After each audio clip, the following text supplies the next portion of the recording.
Hi, I'm Doug from Single Malt Frontier. Welcome to the Whiskey Vault.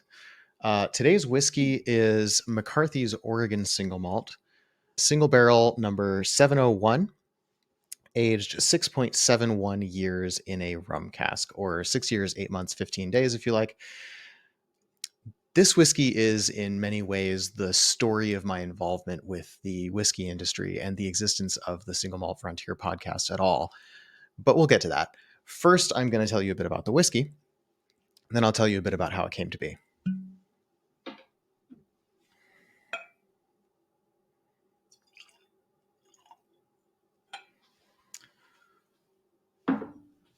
So McCarthy's, if you don't know, is an American single malt made in Oregon, made in the Isla heavily peated style of whiskey. They actually get their peated barley from Baird's in Scotland. Depending on the year and the source that you refer to, it's peated anywhere between 25 ppm to maybe about 50 ppm. So it's not necessarily the smokiest Isla style heavily peated whiskey, but it's up there. Most McCarthy's is aged in Oregon oak, either new or refilled. In this case, this is one of only two casks I'm aware of that is not Oregon oak. So this is an ex-rum cask, which previously held bourbon, so American white oak. This is one of the oldest whiskeys I know of that has come out of this distillery at nearly 7 years old. This is my favorite whiskey in the world. And I used to be more guarded about saying that, but the more time I spend with the brand, the more it just is so consistently good, release to release to release. And not just good, but really, really good. Let's do a little bit of tasting notes, and then I'll tell you the story of how this bottle came to be. So on the nose, you get this rich mineral smoke. It's more mineral than smoky at this point. I think that extra age has brought that smoke level down a bit and really let some of the other flavor notes kind of shine through. You get like a guava. There's a nice caramelization on the nose. One of my favorite flavor notes that I've gotten from McCarthy's is this like raspberry pop rocks thing. It's sweet and sour and bitter and sort of sparkles in the mouth all at the same time. Sometimes I get like a musty library books. This one is leaning more like fresh stream water mineral. It's got layers of sweetness and it evolves with the smoke and the fruit and the mineral. There's a savory component to it, something a little buttery, um, coconut, toasted coconut. Earlier today, I had this contrasted with another American single malt, and it gave me this really rich cotton candy note that I don't think I've gotten off of any other whiskey. There's a little bit of Demerara sugar in there. There's almost like a lime flavor to it. There's sort of like a citrus but bitter at the same time, kind of this interplay. One of my favorite things about this one is this evolution where it starts sweet and then it sort of swoops down and the smoke sort of develops out of it, and then it becomes more sort of bitter mineral on the turn to the finish. You get some oak tannins kind of holding it together.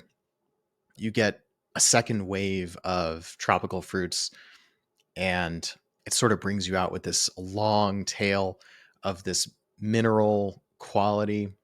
For me, no matter what kind of mood I'm in, McCarthy's always hits me just right.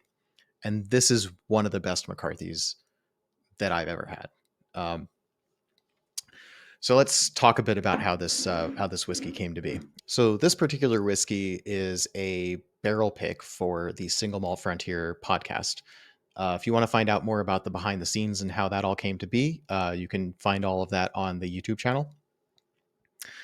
The story of how this barrel pick came to be is pretty much the story of my involvement with the whiskey industry and the reason that the Single Malt Frontier podcast exists at all.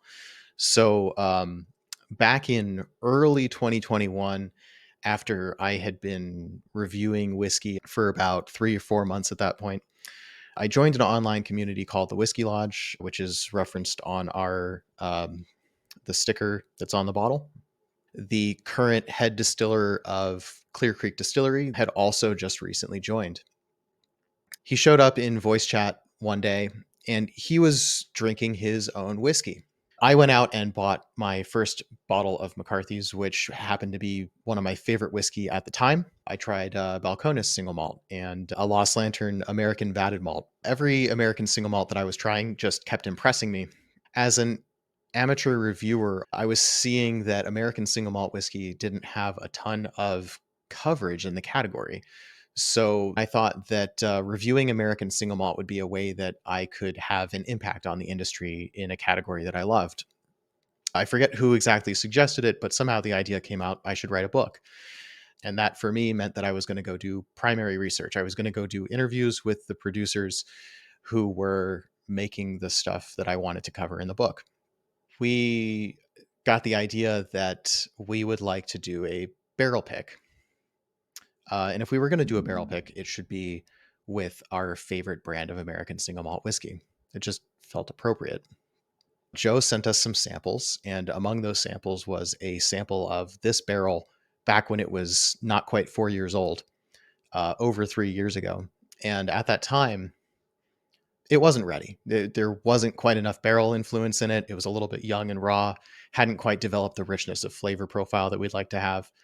And we didn't want to just release a barrel pick because it was, something with an interesting spec.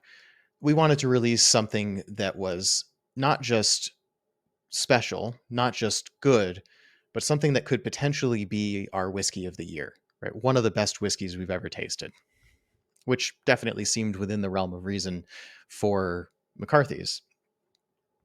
And it is everything that we wanted it to be. It is definitely in the running to be my favorite whiskey of the year. I think it's a delightful whiskey. It's powerful. It's one of the best things that I've had from McCarthy's, and it is personally very special to me. If you want to learn more about my channel and what I'm doing, head to Single Malt Frontier on YouTube or Instagram, and follow the links in the descriptions to find my blog, my reviews, and anything else related to the podcast and the other content that we're creating. Cheers to you. I'm really glad you're here.